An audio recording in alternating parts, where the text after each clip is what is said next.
Okay, perception. Yeah, I understand. I apologize for the perception. There's no intention there. Okay. Okay, Thanks. thank you.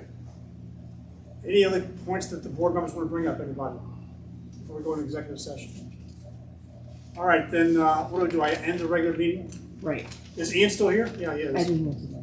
Are we going to do trustee notes after the executive? No, we wanted to do them now. before Oh, we end the okay, meeting. then I've got a few things I just gotta. Sure, go ahead. Okay. Just three things. First, a resiliency grant. A resiliency grant was awarded to the village in December 2021. And in that, Jillian Matthews from Cornell Cooperative Extension has been reviewing the village's comprehensive master plan, building codes, emergency management plan, 2015 and 2017 county mitigation plan, and the annex, and our energy storm water rehabilitation plan from 2014 since December of 2022. After multiple meetings with me between December and February, Jillian is close to being able to write her report, including recommendations on possible actions the village could adopt to make the village better prepared for severe storms and climate change. There's a meeting scheduled on February 16th between Mayor Tim Colopy, Jillian, and myself to discuss a rough draft of her findings, and a final report should be ready for the board presentation by March. Okay. Okay. In climate smart communities work, the village of Millbrook, town of Clinton, and town of Washington were selected by the Hudson Valley Regional Council to receive a grant. This grant will allow all three municipalities to complete a natural resources inventory. This inventory will give the village updated maps of water resources, soil and geological features, animal habitats, tree canopies and plants, as well as identifying environmentally sensitive areas that could affect future planning and development. W. Glasson, our CSC task force leader, and myself are part of a group of village volunteers who will be attending monthly meetings for this. Our first meeting was January 23rd to discuss mapping, and our next meeting is scheduled for February 27th, which will focus on transportation as an issue as it relates to our NRI. And then finally, Shade Tree meeting. The Shade Tree Commission had a meeting on January 30th. Agenda items included recommendations for tree plantings, both species and locations, for spring of 2023, preferred trees for Franklin Avenue sidewalk project, a Tree City application submitted for 2023, Arbor Day plans in April, recommendations for shade tree line in 2023 and 2024 budget, and an opportunity to apply starting in March of 2023 for an urban forestry grant that would give the village a tree survey for our village tree count. Was there a recommendation from the Shade Tree Committee on what trees we should replant on Franklin Avenue, or we take down those that are there for the sidewalk replacement? Yeah, a ginkgo tree, male ginkgo tree of a 3-inch caliper is what was recommended. I've asked Kevin McGrain to try to come up with a couple of other appropriate trees based on the fact that those trees may not be available when it comes time for the project, and we don't want to have to circle back. I thought you wanted to have a couple different kinds. He's just gonna get back to me on a Okay. recommendation. So the way this Where are works, the recommendations coming from?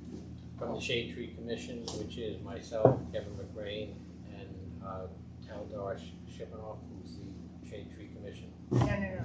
Who recommends the trees? We do. And Oh. we You recommend. don't get any expertise about trees. who you talk to By to an figure out arborist which or trees. anything. Yeah, roots and Yeah, well, native and. we refer it to usually Brad Roller as well, and get a certified arborist, that in consultation when we do that.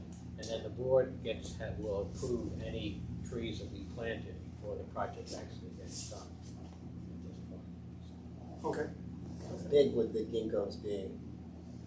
They can get Initially, I guess. Oh, initially, well, I'm asking for a 3-inch caliper, which would mean they're not going to be like this big going up. So I would say probably about 7 or 8 feet.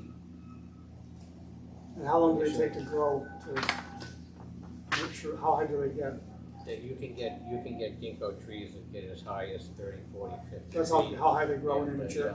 but Okay. they're specifically designed for urban planting because they're highly salt tolerant, and they also have the kind of root systems which will allow for no sidewalk eruptions and things All right, of good. that nature. All right. You'll find a lot of them in New York City and the Battery area and places like that. Oh, is that right? Because Okay. they're good sidewalk trees. All right, fine. All right, so you bring that to the board as part of us okaying any replacement of sidewalks. Right. Right, okay, fine. Okay, anything else? I'm just concerned about like the visual sort of aspect of Franklin Avenue changing when we take all of those down and add new ones in until they grow. I mean, is it going to look drastically different, do you think? Well, if you look at, That lack of canopy and just the sort of nice. yeah, well, basically, we're trying to stick especially to the sidewalk replacement in front of the commercial areas. And right now, in front of the commercial areas, the stores, we're not talking about going all the way up to the Thorn Building or something like that. Those trees are not even under consideration now.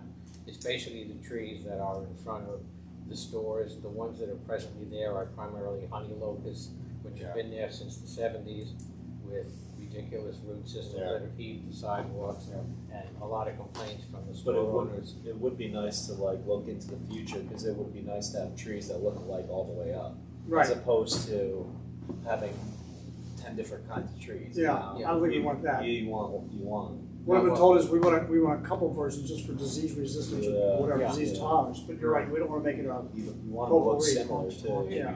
But Well, back to Peter's point, I mean, it is going to look odd for a while, right? Because we're going to Yeah. take all the trees down on the south side Mhm. and then put in these trees that are 8 feet tall. It's going to be a while, then you're going to see a distinct difference, Yeah. right?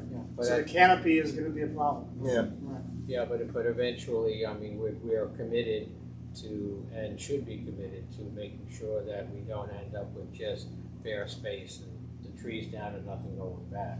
Because from having done this project in the intersection 5 years ago, believe me, if we tried doing that, we'd have to be using shields for the arrows we get for, like, what do you mean you're taking down healthy trees and putting up nothing? But I expect some pushback from the public about this. Yeah, and I'm sure there'll be people who say, well, they're nice big trees. Well, yeah, they're nice big trees, but they're destroying the sidewalks and the things that come from the honey locust are a constant problem for the tree owners to sweep and get on their roots. So it's become a safety issue at this point. And it's not, we're not gonna wipe out every tree from Front Street all the way up to Friendly Avenue. We're keeping some of the trees on between Front Street and just past Deidre's shop, because they're not erupting any sidewalks and they're staying where they are. We're not axing trees just so we can have a brand new set of trees. We're just the ones that are causing a health But that's safety most of issue. them. That's most of them, right? So far, if you see areas where we've now well, not we, but previous administrations have taken out the pavement and put in bricks. Okay, you can see any place that's a dead sign that the bricks are now waving. They collect water, they turn into ice, they become a constant problem. So those definitely have to go. All right, any more discussion about that? All right, then what do we do? Do we adjourn the meeting or what do we do? So you're gonna stop the meeting for executive. So I'm gonna turn this off, and then you'll make a motion to go into executive. All right, so make a motion that we end this meeting? Well, you're not officially ending the meeting. You You're just can't. kind Right, you can't end the meeting, you've got to go into an executive session while you're in a Okay, fine. meeting. So in the meeting, so I'll motion- make a motion that we go into executive session. Can I get a second? Second. All's in favor? Aye. of. I just need 1 second to turn stuff off. Do you need me for? Yes.